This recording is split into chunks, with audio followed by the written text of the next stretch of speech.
Next is number 9 sa ating pong part 9, loyalty to God in who is in our thoughts. Sino ang ating nasa isipan? Kaya alam nyo, mahalaga pala na ang pamilyang ating nasa isip, ang church natin nasa isip din natin. Mahalaga pala yan, ano? Mula po verse 25 to 32 at meron din sa 34. Basahin nga po natin. Verse 25, ano po? Therefore I say unto you, take no thought for your life. Ano, sa 20, ano na yan? 24, no? Sabi po sa 25, therefore I say unto you, take no thought for your life. Okay? What shall we eat? Or what shall we drink?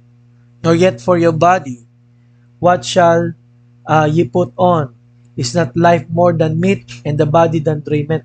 Yun po, may mas mahalagang bagay kaysa mga bagay-bagay, no? At sabi rin, huwag mag-isip na mag-isip, no? Bakit po? Ang Panginoon naisip niya na lang yan lahat para sa inyo.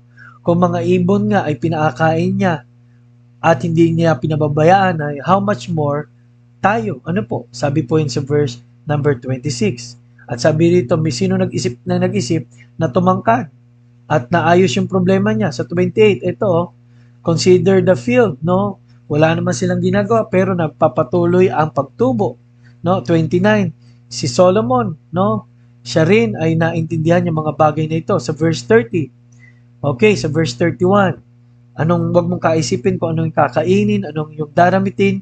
Ang mga hentil, ibig sabihin ng hentil ay hindi mga Kristiyano, ganito ang iniisip nila ng iniisip. Alam niyo, malaking thought po yan sa atin, ano? Na ang Christian pala, pag isip ng isip lang sa kung ano-ano, hindi na ang Panginoon na kanya naiisip, ay disloyalty. Number 2, ang effect nun, maghihirap siya sa isip, maghihirap siya sa damdamin, at maghihirap siya sa lahat ng kanyang ginagawa. Pangatlo, hindi niya nakikita ang biyaya ng Diyos, kahit sa mga ibon at himpapawid. Kaya, magiging disloyal talaga tayo sa Diyos, mas uunahin natin ang ating mga kung ano-anong mga bagay. Pero alam nyo, ganito kasi, pwede kasi nating sabihin na hindi, kailangan din naman natin magtrabaho sa familya, which is true, no? Kaya lang, ang tanong nga ay may ibinibigay ba tayo sa Panginoon, no? Ibig sabihin, meron bang bahagi ang Diyos bilang partner natin sa ating buhay? Ano po? Kaya yun po ang ating number 10. At ang panghuli sa loyalty in the book of Matthew chapter 6 is loyalty to God in who is in our priority.